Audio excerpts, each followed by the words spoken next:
puisque la ministre de la Santé Agnès Buzyn a promis hier de consacrer plus de 750 millions d'euros d'ici 2022 à la refondation des services d'urgence touchés par une grève inédite depuis près de 6 mois. Somme qui servira à financer des mesures pour désengorger les urgences en s'appuyant davantage sur la médecine de ville et en accélérant les prises en charge. Mais à ce stade, le ministère ne prévoit pas d'ouverture de lignes de recrutement de personnel comme le réclament les grévistes. Sophie Varmont avec Alexis Pluyette.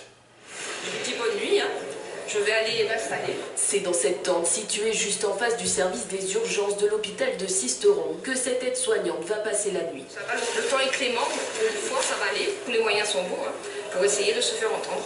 Essayer de se faire entendre, car depuis le 15 juillet, les urgences sont fermées la nuit, faute d'effectifs suffisants à Sisteron. Pour la 11e fois, les manifestants ont donc décidé de se rassembler, malgré les annonces quelques heures plus tôt de la ministre de la Santé. Je ne vois pas ce qui va permettre dans les annonces de la ministre que ce service qui est fermé toutes les nuits soit réouvert demain. Le problème, c'est le manque de médecins. Qu'est-ce qui va permettre de rendre nos services et nos hôpitaux attractifs pour les médecins? Impliquer les médecins de ville, moi je veux bien faire impliquer les médecins de ville, sauf que déjà on manque de médecins de ville, nous ici. À Sisteron, ici, il y a 3 départs à la retraite de médecins en 2 ans.